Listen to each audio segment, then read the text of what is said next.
সুপ্রিয় দর্শক আসসালামু আলাইকুম, কেমন আছেন আপনারা? নিশ্চয়ই ভালো আছেন। আজকের ভিডিওতে আপনাদের সবাইকে স্বাগত জানাচ্ছি। আজকে আমি আপনাদের সাথে শেয়ার করব গর্ভের বাচ্চার পজিশন কখন কোন অবস্থায় আছে সেটা কিভাবে সহজে বুঝবেন এবং সেই সাথে বাচ্চার পজিশন ঠিকমতো রাখার উপায় সম্পর্কে। তাহলে চলুন মূল ভিডিওতে যাওয়া যাক। বাই দ্য ওয়ে, মূল ভিডিওতে যাওয়ার আগে একটা কথা বলি, আমি আমার চ্যানেলে pregnancy related, specially normal delivery related অনেক ইম্পর্ট্যান্ট তথ্য ভিডিও আকারে শেয়ার করে থাকি। এই তথ্যগুলো আমার পার্সোনাল এক্সপেরিয়েন্স ও আমার ডক্টরের সাজেশন থেকে নেওয়া। তাই আমার চ্যানেলটিকে যদি একবার আপনারা ভিজিট করেন তাহলে আপনারা আপনাদের প্রশ্নাতীত মনের অনেক প্রশ্নের উত্তর পেলেও পেয়ে যেতে পারেন। আমন্ত্রণ জানাবো আমার চ্যানেলটিকে একবার ভিজিট করে দেখার। এবারে চলুন মূল আলোচনায় যাওয়া যাক। আমি শুরুতেই বলেছি আজকে আলোচনা করব গর্ভের বাচ্চার পজিশন কখন কোন অবস্থায় আছে সেটা কিভাবে সহজে বুঝবেন এবং সেই সাথে নর্মাল ডেলিভারির জন্য বাচ্চার যে পজিশন সেটা ঠিক রাখবেন কিভাবে। দেখুন, গর্ভের বাচ্চার পজিশনটা কিন্তু গর্ভাবস্থায় খুব গুরুত্বপূর্ণ একটা বিষয়।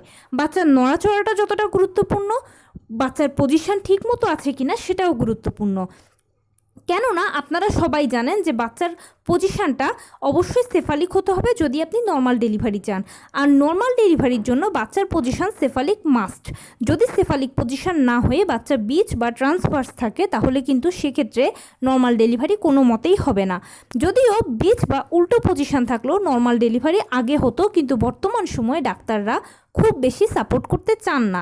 সেজন্য আপনার বাচ্চার পজিশন প্রথম থেকে যেন ঠিকঠাক থাকে তার জন্য আপনি যে টেকনিক অ্যাপ্লাই করতে পারেন সেটা নিয়ে আলোচনা করব।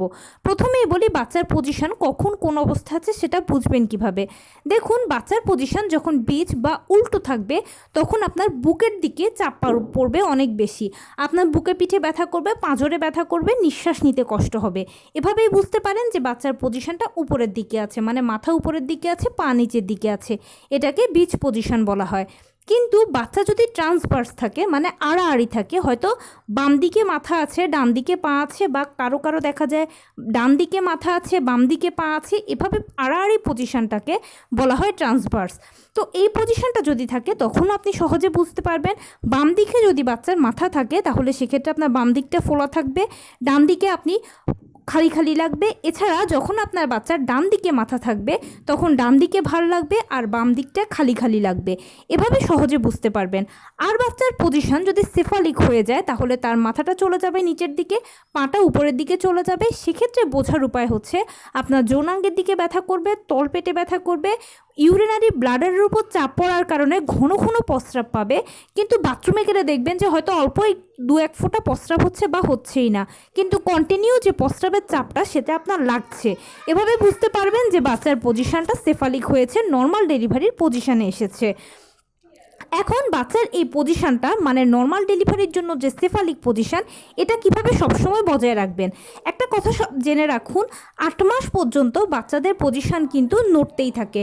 মানে তারা কখনো উপরে থাকে, কখনো নিচের দিকে থাকে, কখনো ট্রান্সভার্স বা আড়াআড়ি থাকে। 8 মাস পর্যন্ত এভাবে বাচ্চার পজিশনটা কিন্তু এলোমেলো হতেই থাকে। তাই 8 মাস পর্যন্ত আপনার চিন্তার কোনো কারণ নেই। কিন্তু 8.5 মাস সময়েও যদি দেখেন যে না, আপনার বাচ্চার মাথাটা উপরের দিকে, মানে উল্টো পজিশনে আছে, ব্রিজ পজিশনে আছে, তখন সেক্ষেত্রে সেফালিক পজিশন করার জন্য আপনি একটা ছোট্ট টেকনিক অ্যাপ্লাই করতে পারেন।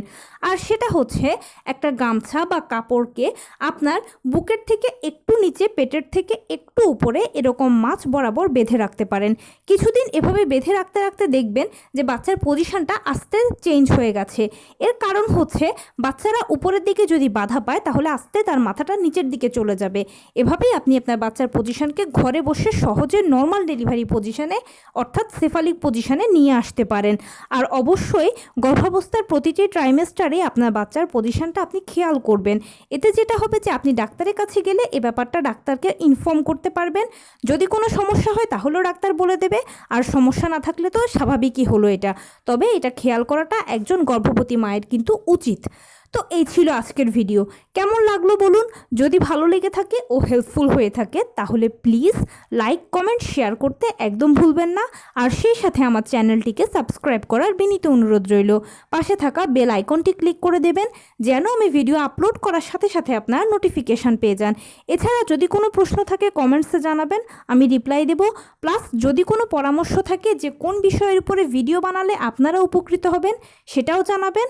আমি আপনাদের পছন্দের সর্বোচ্চ প্রায়োরিটি দেব। ভালো থাকবেন, সুস্থ থাকবেন। আসসালামু আলাইকুম।